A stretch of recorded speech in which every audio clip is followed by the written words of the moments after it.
Algo está prestes a acontecer para milhões de pessoas ao redor do mundo.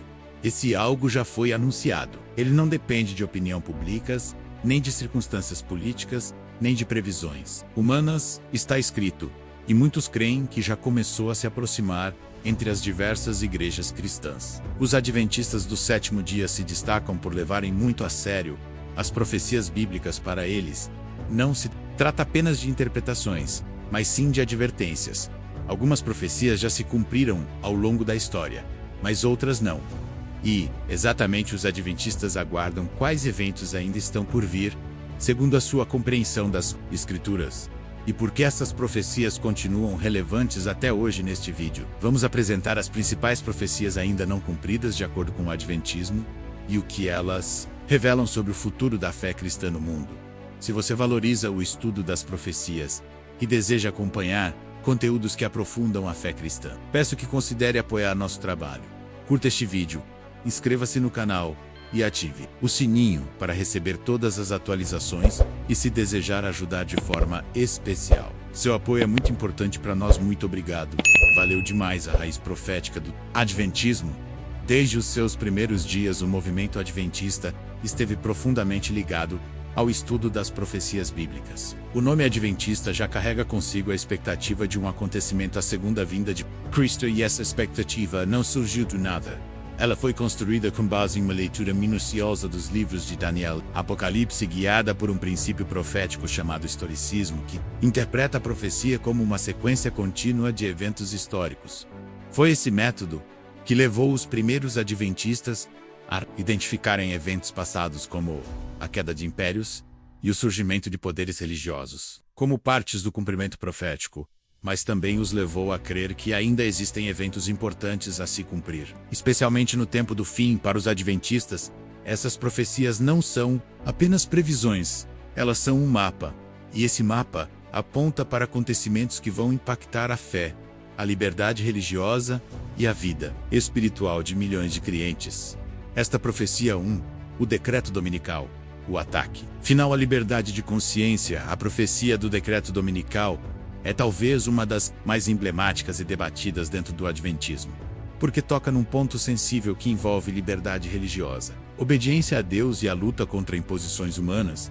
Ela se baseia em passagens de Apocalipse 13 que descrevem uma autoridade mundial exercendo poder para forçar a adoração em desacordo com a lei de Deus. Para os adventistas, o domingo, que hoje é o dia sagrado para a maioria dos cristãos católicos, será imposto oficialmente como dia de descanso, substituindo o sábado bíblico. Historicamente, a guarda do sábado foi observada pelo povo de Deus desde o Êxodo, sendo o quarto mandamento que ordena o descanso no sétimo dia da semana, do pôr do sol de sexta-feira ao pôr do sol de sábado. Êxodo 20, 8-11. Durante os primeiros séculos da era cristã, os seguidores de Jesus mantinham o sábado, mas o domingo começou a ser adotado como dia de culto, em homenagem à ressurreição de Cristo, uma prática que se consolidou após o Concílio de Nicéia, em 325 d.C. Essa mudança, segundo os adventistas, não tem base bíblica, mas sim origem em decisões humanas. Os adventistas veem no decreto dominical um evento futuro que testará a lealdade dos cristãos a Deus. Eles acreditam que governos e instituições religiosas influenciados por poderes políticos tentarão impor de uma forma forçada e legalmente a guarda do domingo como dia oficial de descanso e adoração.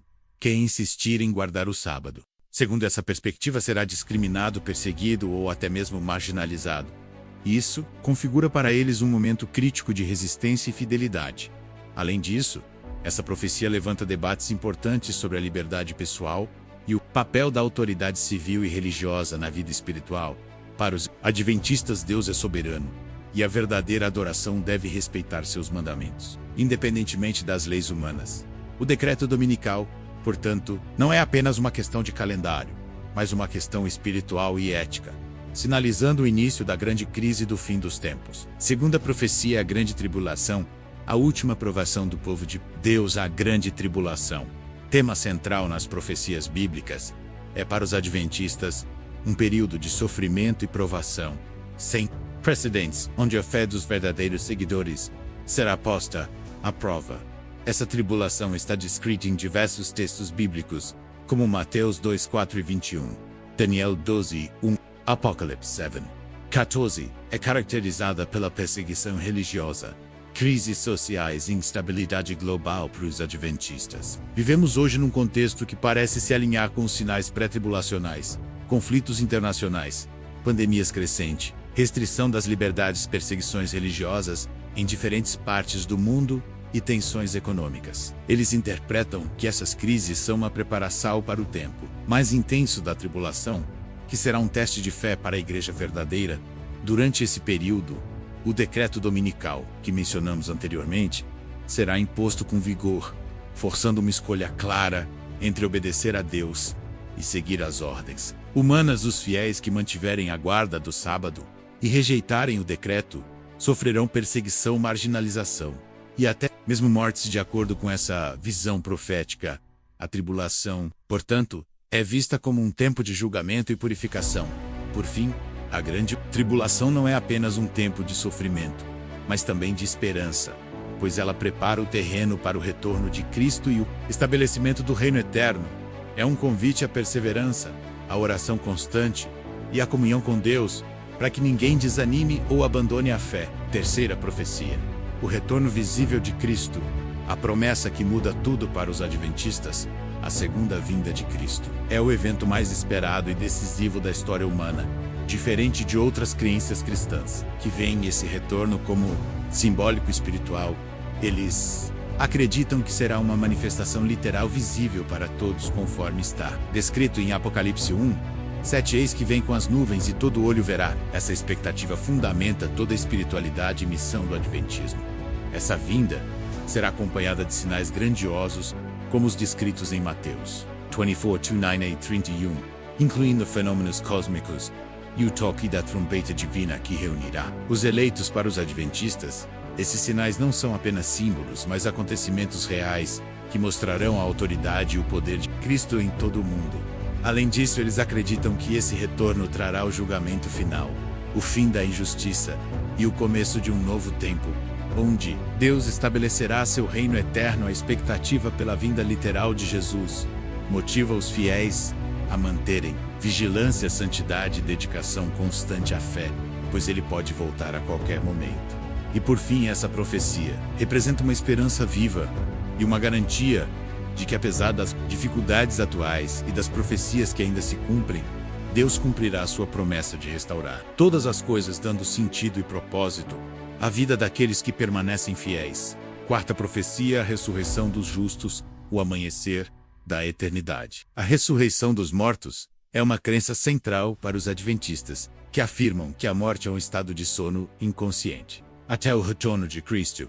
Eles fundamentam essa ideia em passagens como João 11, 14 e Eclesiastes 9, 5, que indicam que os mortos não estão conscientes e aguardam a ressurreição futura. No momento da segunda vinda, os justos que morreram ressuscitarão para receber a vida eterna, como descrito em 1 Tessalonicenses 4 e 16 a 17. Essa ressurreição será um momento de alegria e esperança para milhões, reunindo os fiéis com Cristo para nunca mais se separarem. Os adventistas veem essa ressurreição como a confirmação da vitória de Deus sobre a morte e o pecado. Ela reforça a promessa bíblica de vida eterna e o caráter justo de Deus, que recompensará aqueles que permaneceram fiéis apesar das provas. Essa crença também influencia a maneira como os adventistas encaram a morte e o luto, trazendo consolo e confiança de que haverá um reencontro com entes queridos na Nova Jerusalém, que virá após o juízo final. Quinta profecia: o juízo final e a destruição dos ímpios. O fim irreversível do mal, o juízo final para os adventistas, é o momento em que Deus, com justiça perfeita, avaliará toda a humanidade, decidindo o destino eterno de cada pessoa. Passagens como Apocalipse 20,1, 11 a 15 descrevem essa cena, onde todos os mortos são ressuscitados e julgados conforme suas obras. Uma particularidade do adventismo é a crença no aniquilacionismo, que rejeita a ideia de tormento eterno no inferno. Para eles, os ímpios serão destruídos completamente, deixando de existir, o que demonstra a justiça e a misericórdia divinas. Essa visão está alinhada com textos bíblicos que indicam a morte como destruição. Final Matthews 10, 28. Além disso, o juízo final sela o fim do conflito entre o bem e o mal com Satanás. E seus seguidores sendo eliminados para sempre, a terra será purificada e transformada numa nova criação, conforme descrito em Apocalipse 21, onde reinará a justiça e a paz eternas. Essa profecia é um chamado à responsabilidade, mostrando que cada escolha tem consequências eternas e que a graça de Deus oferece salvação para todos que aceitam o seu convite. Essas são algumas das principais profecias, ainda não cumpridas segundo o Adventismo do sétimo dia, para os seus seguidores. Elas não são apenas previsões, mas alertas solentes para que estejam preparados para o que está por vir, independentemente de crenças pessoais. É importante compreender a profunda influência dessas profecias na vida espiritual de milhões de pessoas no mundo inteiro. Se este conteúdo contribuiu para o seu entendimento e despertou seu interesse pelas profecias bíblicas, não se esqueça de deixar o seu like, compartilhar com quem também valoriza temas como este e se inscrever no canal para não perder as próximas publicações. E queremos ouvir você. Escreva nos comentários qual religião ou doutrina você gostaria de ver analisada. Aqui no canal sua participação é essencial para que possamos trazer reflexões cada vez mais relevantes. Muito obrigado por assistir e se desejar apoiar ainda mais nosso trabalho, sinta-se à vontade. Deus te abençoe e até o próximo vídeo.